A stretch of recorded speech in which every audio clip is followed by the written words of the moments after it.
What is going on, guys? Crucible here, and today we are going to finally be breaking down the cell leader and everything that he is doing in the digital client for Fusion World. It took me a little bit to get around to finally filming this. Life's been crazy, work has been crazy, been doing a lot of overtime and stuff, so haven't really had a chance to really get around and do this, but here we are. So, yeah, Cell. He's probably my favorite leader from the manga booster.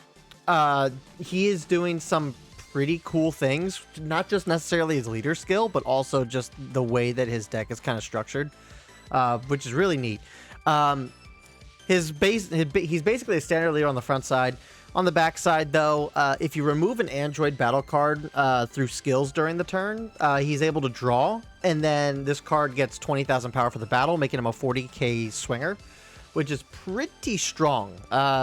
More times than not, in a lot of the games that I've did, my opponent doesn't necessarily like block this attack. They would rather block any of my battle card swings.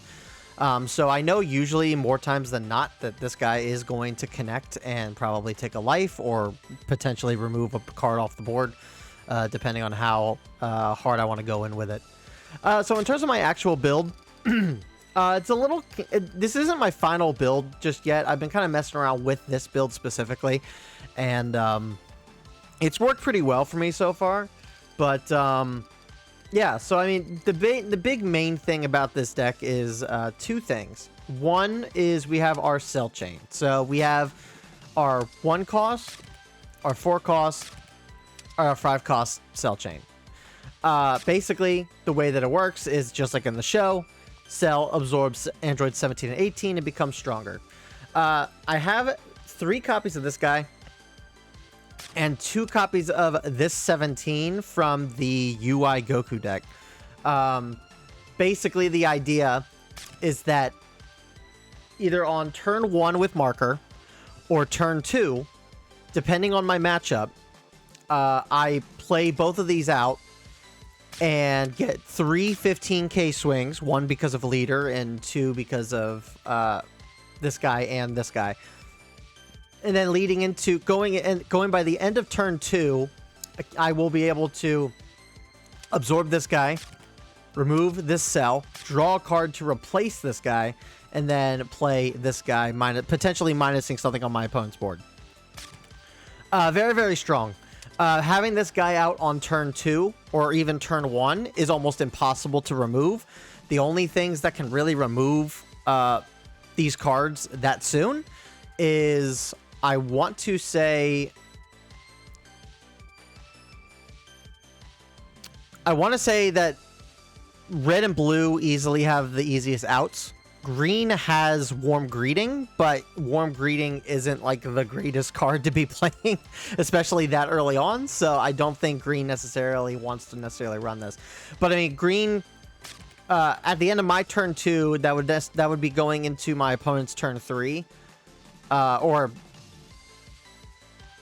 doing my turn 2, going into my opponent would be either their turn 2 or their turn 3. On their turn 2 for blue, there's not much that my opponent can do against him on turn 2. On turn 3, or I guess turn 2 with marker, I guess if they went second, they could absolute lightning this off board or even sickle this, but there's not really much else that they can do. I mean, I guess Kid Goku could also do the, what is it? Tri-beam. Could also tri-beam this off board, but then they're doing nothing else for the turn. So blue is probably the hardest matchup with this. Red would be the second hardest matchup for doing that tech, just because there's so many cards now in the game in red. God Kamehameha still exists. There's new cell extra cards that KOs a battle card, and then it can KO anything 30,000 power or less. So obviously, like, that hurts this guy too. So ideally, we don't want to try and do this in the early. We don't want to do this in the early game against blue or red. But everything else more or less kind of feels fine. So yeah, but then you play... I've been kind of rambling on that part, but this guy then... so turn 2, this guy's out. Then going into turn 3, I play 1 Android 13, and then swing with this to then absorb 18, bring this guy back, draw a card, send this guy out, recur this guy, recur a card back, and then I can play an Android 18 2 or less to do the cell chain all over again. Feels really good. The second cards that kind of matter here are two different cards. We got this new SR Cell. This card is insane. Being able to -2 cards by 20,000 power, and then when you swing with him, he can just KO at 10,000 power. This card alone removes a good portion of the game, which is just very strong. And then, it's a very, very strong card. And then obviously Android 16 does a lot of the heavy lifting, just because he's able to minus something by 20, and then KO himself to replace himself. Excuse me, and then it activates our leader ability. So just a couple other things to kind of throw in here real quick. Dr. Flatbay for recursion. We got this Android 17 out to discard a battle card that we may not necessarily need in that moment. Draw 2 cards. It helps to filter. This 1-drop Android 18 searches and then -5 to a cantrip, which is pretty strong. This guy gets a 17 or 18 from our drop back on the board. So in the late game, this guy actually does a lot because it allows us to keep our hand size up without having to necessarily play out like a lot of 1-cost cantrips to replace them in hand. Like this helps to keep our hand size up in the late game, which is kind of cool. Cell Juniors, obviously, because you can play them out for free. They're 15k bodies, and then they -5 power every time you do so. And then my extra cards. We got 2 of these specifically for the Cell Juniors, but if not for the Cell Juniors, then for a Cell that's on board. An extra 15,000 power in battle goes a long way. Royal Defense Forces Last Stand. There's a lot of times where like I feel like I'm locked out, like my opponent doesn't want to swing into me to awaken me. So having this not only removes something off their board, but it allows me to take a life and self-awaken. Really good for the early game to kind of keep my opponent's board clear. Maybe even decent for the late game if I need to remove something problematic on the board.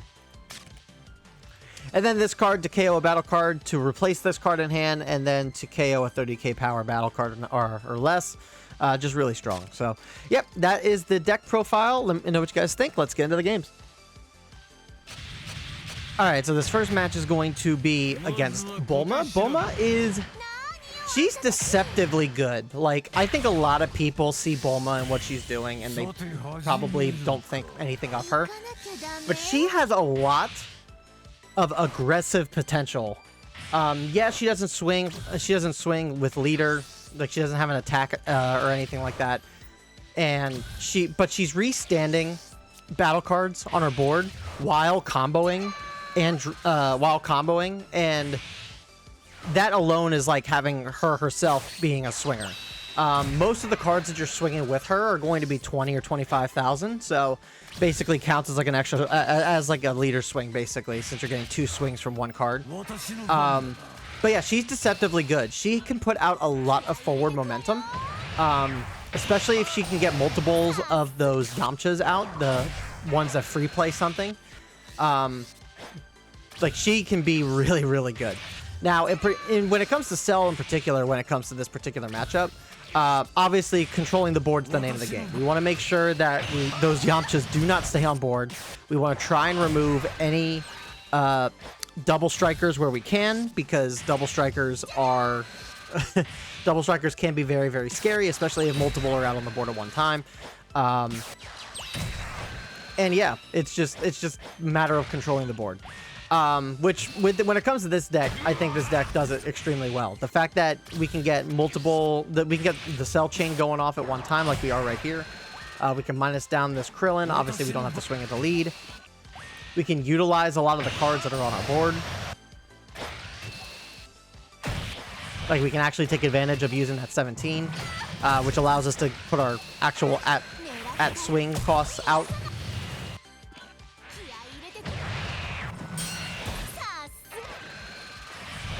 And we'll get our Cell chain in. And Cell is one of those leaders that's actually kind of surprising, but Cell is one of those leaders that actually allows us to stay unawakened. We don't have to awaken at any point with Cell. Eventually, obviously, like, not having that 40k swing does have a little bit of a trickle effect. It feels a little bit awkward, but Cell doesn't necessarily need to awaken. Like, all of the battle cards kind of facilitate, like, clearing board and stuff for him. So And as long as you can minus stuff lower down, then it's not really that big of a deal that he's not awakened. Because as long as you can swing at something on board for 15, like, you're getting your value. So our opponent did misplay here. They tried activating the double striker skill on a Yamcha swing, and unfortunately, like, she only gets the double striker when she herself is in the battle. So we took that and we awakened and we were perfectly fine.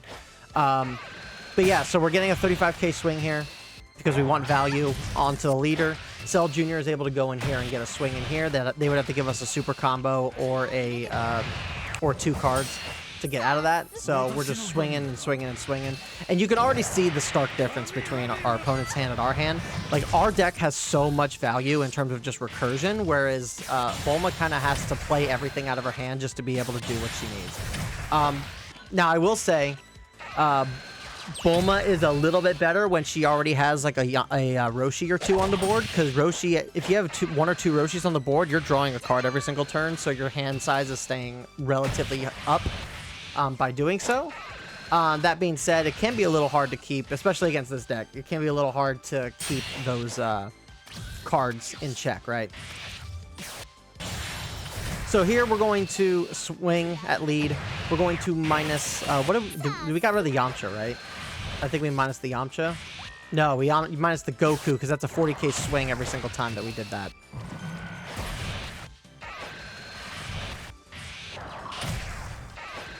And here we can remove the cards that we don't need, and we can get a little bit more combo power, potentially. And unfortunately, it didn't quite work the way that we wanted there. Getting our value from Cell Jr. We still haven't even done our leader swing.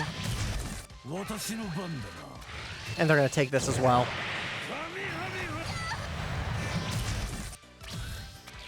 Yeah, so I mean, at this point for Bulma, it's very, very hard, I think, for our opponent to actually stabilize and come back here.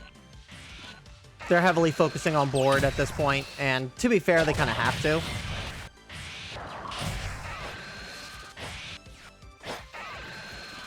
But I mean, they got one card in hand, 2 cards, yeah, 1 card in hand. So I mean, we can just go all in with our leader, and there's nothing they can do to get over it. So, like, it's not, it at this point, it's kind of, it's kind of pointless.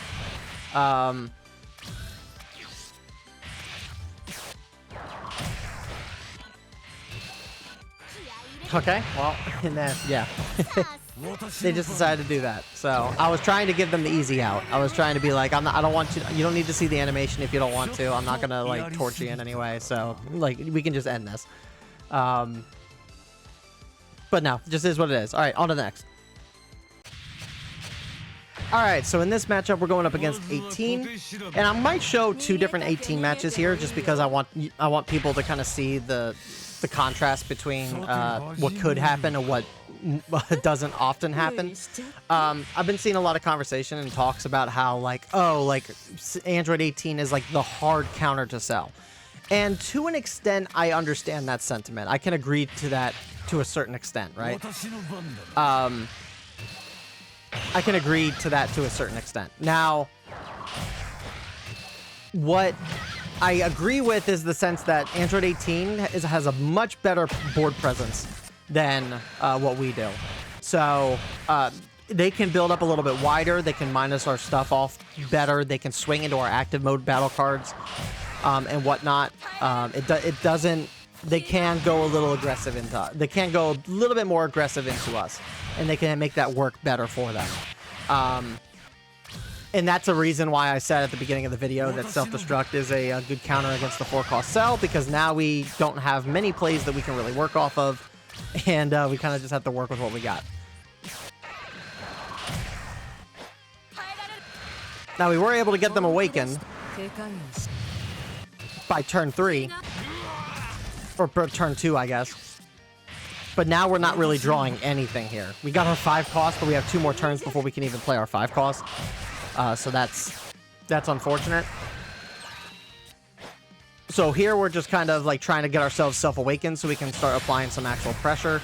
And our opponent's just not going to let us get there. So now I will say 18 did get some really good solid support. She did get some really good solid support from Cell. or from the cell stuff, which is really good. We could do we? I don't know if we do we self-awaken here? No, I think we go into our cell chain here because I decided to keep up the aggression in this particular matchup, so it allows us to clear the board.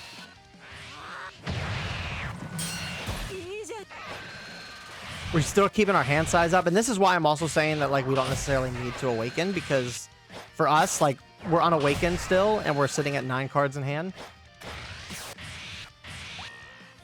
But we can stay aggressive. We can thin out his hand to an extent.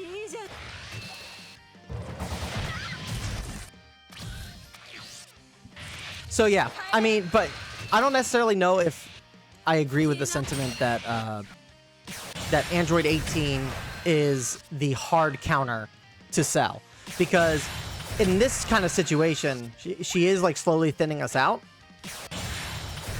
but they're playing more control. They're not really going after us, and as long as we're able to build up our board next turn, like it shouldn't be all that hard, right? So I decided to defend this, and maybe this wasn't the correct answer, but we didn't really have much in the way of a turn last turn, and I wanted to try and get this Cell out so we can clear board. And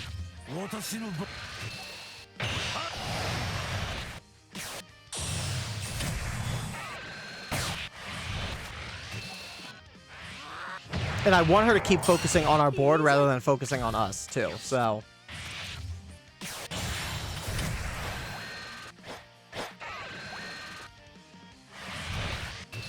At this point, we just kind of let this go.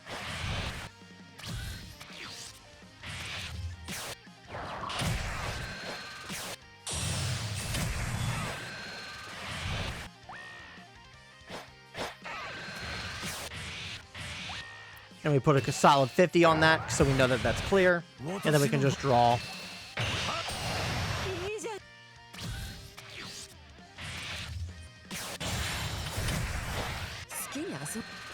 I think if I remember correctly, this match was actually a lot closer than I remembered it being. Now, this is over. Bai is definitely a much better card. That is a much better card for her than anything that I think Cell got. Just being able to do a casual, like, 20 draw. At this point, I think I was actually trying to go for, like, at this point, I think I was trying to go for deck out. Because they're at 9 cards still. We're at 20.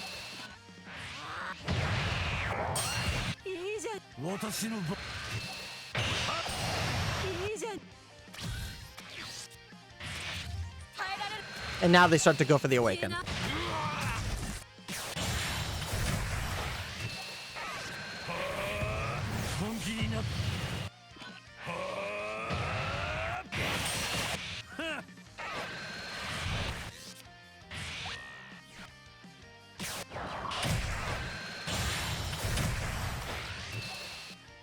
Yeah, but I think I took this just because I knew that this Cell was going away, so...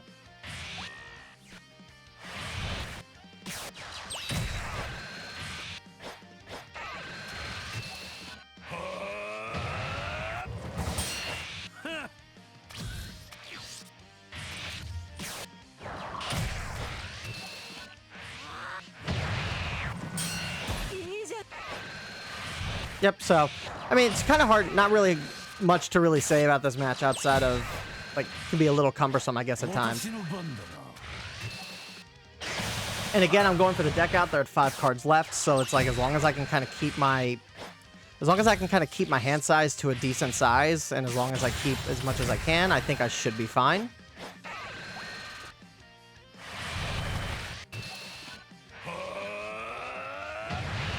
And I don't want to go to 2 necessarily, just because...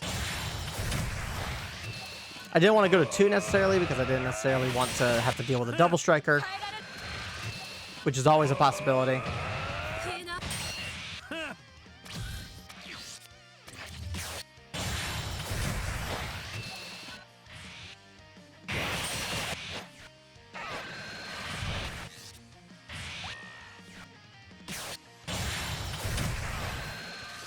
Yep, we're searching for 10Ks just to kind of keep our combo power up. But we start drawing like a bunch of our... We start drawing a bunch of our dead cards, which is probably what ended up causing us to get, like, it's probably what ended up costing us the match. We just, yep, just dead card after dead card after dead card ended up, like, costing us, unfortunately.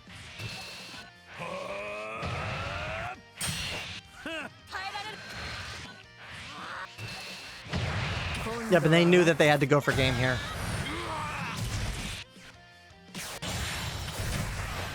Yep, and they had it. So it was just, yeah, it's like if these were combo cards, like we might have had it. And I don't even think we saw all of our super combos either. So I'm trying to look here real quick. 1, 2. Yeah, we still had 2 super combos somewhere in the deck. So, like, imagine if those 2 dead cards were super combos, we would have won.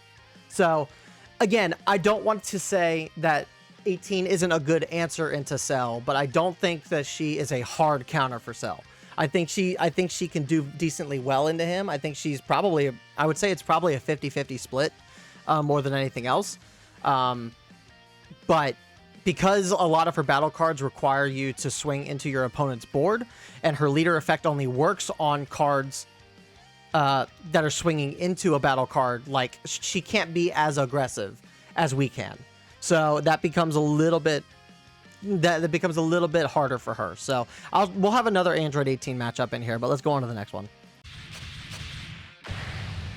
All right, so this next one's Shallot. And whoa, what the heck was that? My calendar kind of popped up, and that was just a little weird. Yep, so in this one... Yep, in this one, it's Shallot. Shallot is still... I think Shallot's a fun deck, can be a really good deck. The problem that I have with Shallot is just, like, my RNG and my draw luck with Shallot kind of sucks. So, for me, it's like... For me, like, I'm not sure. I'm just not sure. I want to say that Shallot is solid. Obviously, our buddy Alistair got to Nationals. Our buddy Alistair got to Nationals with Shallot, so, I mean, it can be done. He is good enough to get you there. But as much as I like RNG in my decks, this deck, to me, has a little bit too much RNG for my personal liking, personally. Kind of, like, more, because you're heavily reliant on just seeing your 6 cost. And, I mean, this person's getting it done. This person has, like, all the tools at their disposal that are necessary to kind of get them there. So, I mean, in this particular matchup, it works. But me, I can never have the luck that I need. Like,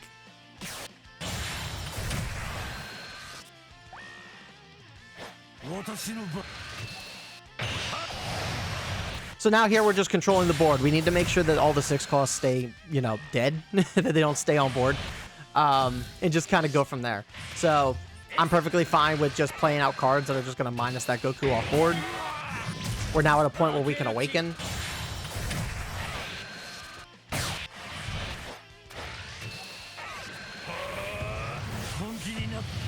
And as long as they're able to play this Gohan and see the 6 costs on top that they need, like, they can get so much value off having these Gohans on board. So,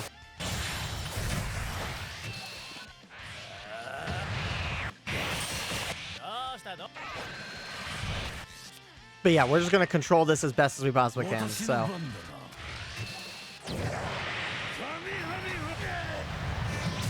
and we can KO one of these 18s. Because that's going to remove this off board. We got another one for next turn if we absolutely needed it. So.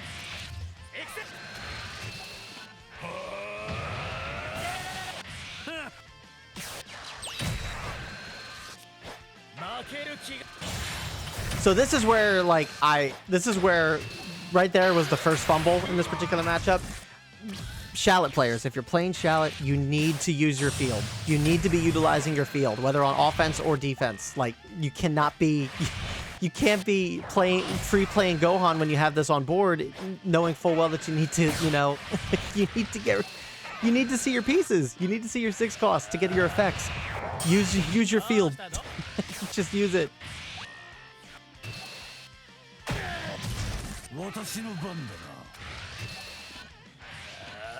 But yeah, so long as we can keep this Cell on board, we will have a means of being able to play out our Cell Juniors to get more minus sync potential off. Like, I'm not worried about that current Cell on board in any way. So once again, we are free playing. We were just free playing. We're free playing the Gohans out. We're not using the field. Shallot players, use the field. If you have the field on board, if in any deck, if you have the field on your board, use the field. Do stuff to get the field effects off. Like, playing out the field and then never using it does you no favors. So just do it. Just do it. On to the next one. All right, so this next one's going to be Giblet. Giblet is a interesting case because I feel that with how fast he's able to play, him and Green Vegeta are both decks that I feel like Cell could have issues with. I think Giblet might be a little bit more manageable than Vegeta, just because Giblet can't put out cards as fast as Green Vegeta, but Giblet's issue is that the cards that he's able to play out are really energy efficient, and they're able to swing for massive damage, especially if they stay on the board long. So in this particular matchup, we do need to play a bit more control and try to make sure that our opponent's board stays as clear as it possibly can. So here I think we go for the double cantrip, basically. Remove his board, don't give him any sort of combo power whatsoever, while just keeping our hand size up.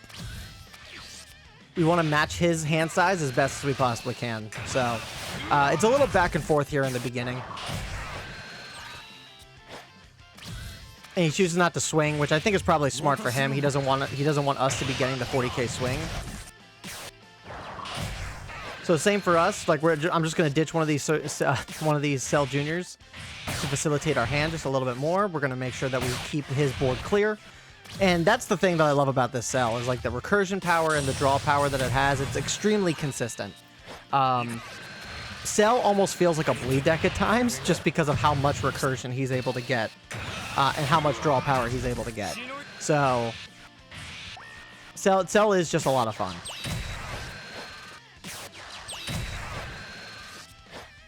All right, so obviously here we have three of our 18s on board. We don't need to worry about keeping those on board at this point, so we're okay with just comboing one off board to try and go at face. We can't get rid of this Frieza this turn, so we opted to get rid of the cantrip, so he has to combo from hand. And we obviously want to designate removing the Searcher 13, or the Searcher 18, before we remove the cantrip, because we can still get value off the cantrip.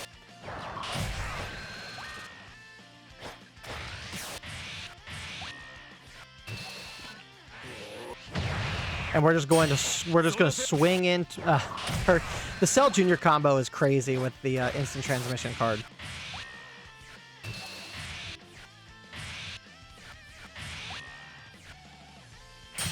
So I figured in this particular case, because he ramped down, that he was only at 4 energy, that he wasn't going to play Goku Black, but he decided to go with he decided to take the energy loss to take care of our Cell there. Which, you know, it kind of just is what it is. And we minus the Goku Black, so that way we can, just in case he decides to combo, like he has to give us a 10k if he wants to combo instead of a 5k. Because you know how people like to swing the 35 crits. They like to swing the 35 crits with the hopes of comboing a 5 to make it a 40, so it's 2 cards out of hand for us. But that obviously doesn't happen. And I don't really care so much about the crit on board here, so...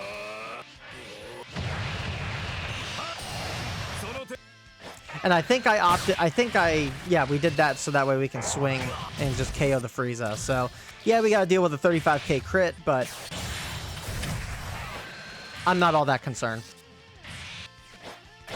Like, he's at 2 life, we're still unawakened, so we are just perfectly okay with just protecting this as best as we possibly can.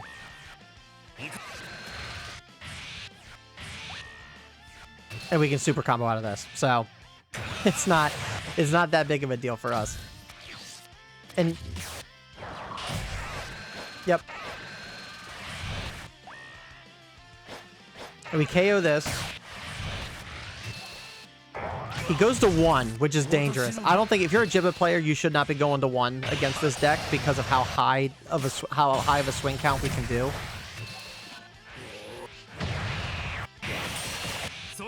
Like, that just isn't the right answer here. And by the way, we're still unawakened and we're at 8 cards still in hand. So, like at this point, so long as he doesn't play anything crazy that can get us down to 2, like we should live this no issue. So we can take all of these hits. We can awaken. We can go down to 3 if we wanted to, but we did block out of it because we had the super combo. So. Here I decided to just go for a bunch of swings. Because we're going to get rid of this shallot no matter what. Or no, did we not do that? No, we didn't. We don't even have the combo. I don't even know what I'm thinking.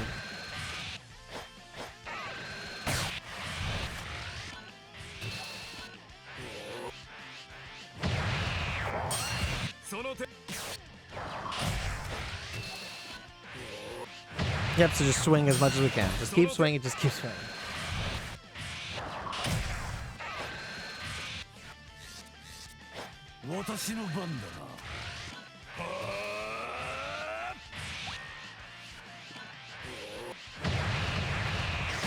So, yep. Just keep on pushing, keep on pushing. That's really all this is. At this point, there's no way that he can even win here. And I don't know why he swung there at only 30, so maybe he meant the combo there, but no, it's game over at this point.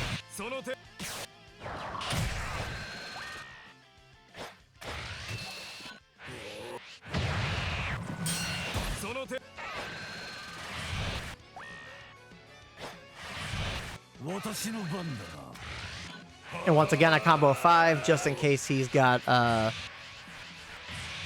I get a combo 5 just in case he's got another one of his extras. But we drew 2 dead cards here, but we knew we could get over this. So swing for 75, and that's just game. All right, one last game. Let's go on to it. All right, and so this last one's going to be up against Green Vegeta. I tried looking for another decent matchup with Android 18, but I wasn't able to come across one that I had. So yeah, I mean, so Green Vegeta, I think, like I said, can be a little bit worse than Giblet. I think Giblet has a much higher ceiling while being able to play at a similar pace to Vegeta. But this Vegeta has so many new tools in his kit that I think for Cell in particular, while his 5-cost here is able to remove his board a lot easier than Giblet's, Green Vegeta has the ability to also cheat out his double striker a lot sooner depending on how he plays. So I think, plus he still has a lot of generic green, like the double striker Namek Goku. It's still something that he can run in his toolkit and kind of work off of there. It doesn't. I'm trying to keep my focus here. The Green Vegeta can definitely like outpace us, depending on how fast he plays. So now he's going to 3. That was actually a pretty interesting play. Was seeing the Giblet baby being played, which I guess works for him, right? He free plays out the promo Nappa, which allows him to play the 2-cost, which is the field, for free. So like this is already a crazy board at only 3 energy. He did this with 3 energy with a marker, and was able to build this kind of board.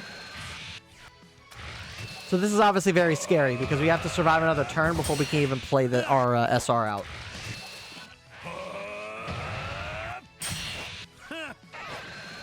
So for us, it's a matter of we need to clear this board, right?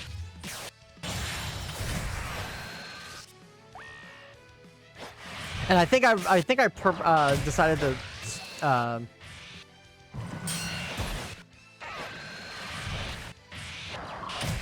I think I just decided to keep my hand size up.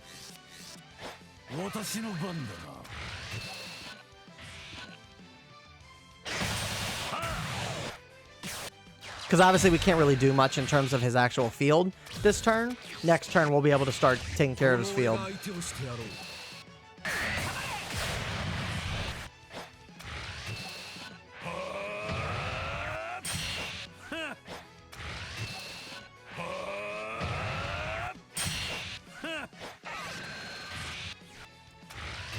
And I'm trying to save this blocker 18 because I don't know what's coming. I want to save it for something that might be problematic later.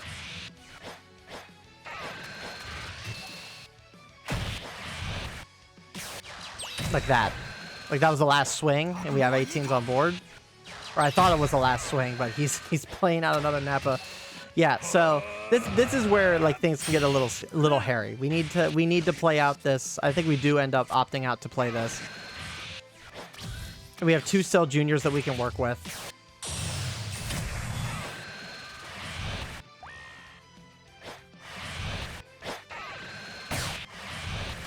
So that's 2 cards already gone, 3 cards already gone.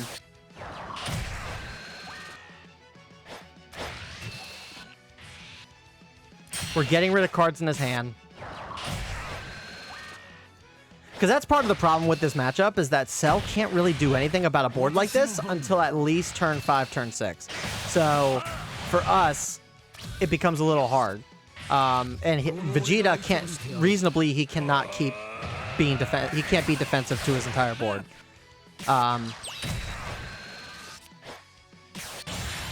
So here, he plays a little bit of a slower turn to try and get rid of our Cell, and obviously we're going to protect that because Cell's going to be... We need to remove this Gohan, so his... Well, not that it matters, I guess, because we can just minus all of his 3 costs off board anyway. But all of our KO abilities wouldn't work, so...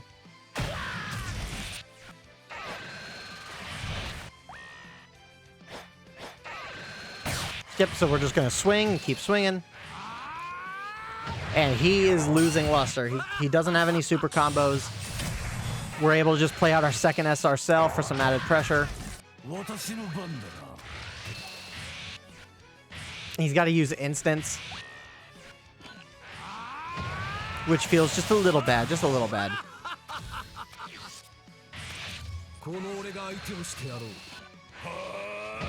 So we can afford to play just a little bit defensive since his hand size is down. And this is a smart play. I think this is when he gets the Great Ape out, if I remember correctly. So we knew that this was coming, so now he's going to be able to swing with this. We can combo a 10 out, but then he's going to play Double Striker. We'll lose one of our cells.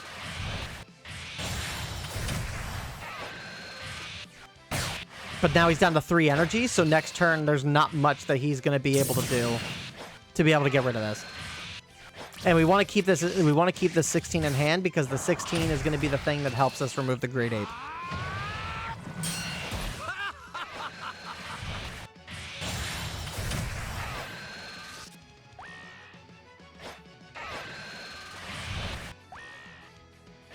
You probably could have put the 5 on the Great Ape, but it doesn't really matter.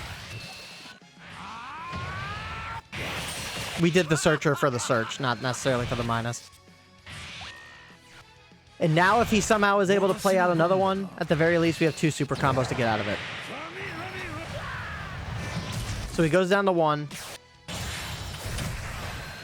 And he just gives up from there. So, yeah, I mean, we were able to handle that one pretty well.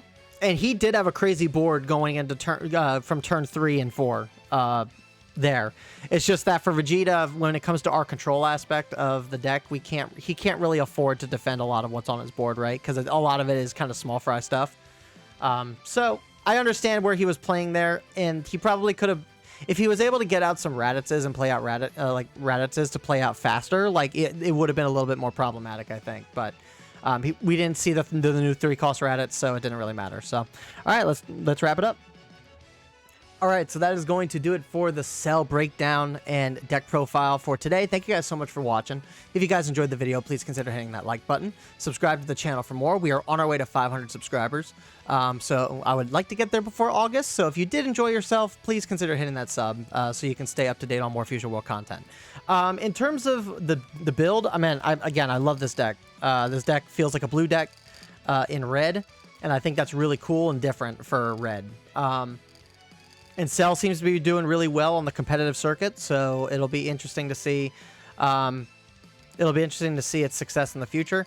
This might be the deck that I'm taking the regionals this coming weekend. I'm not 100% certain just yet. I'm still kind of like messing around. But in terms of what I would change in this deck, as fun as this build is with the one cost 17 and the one cost Cell, I don't know if it's 100% viable. So what I might end up doing is removing this 17 specifically, and maybe readjusting some things in the deck here, like maybe add in a third Flappe and a third Android 18, just to kind of round ourselves out.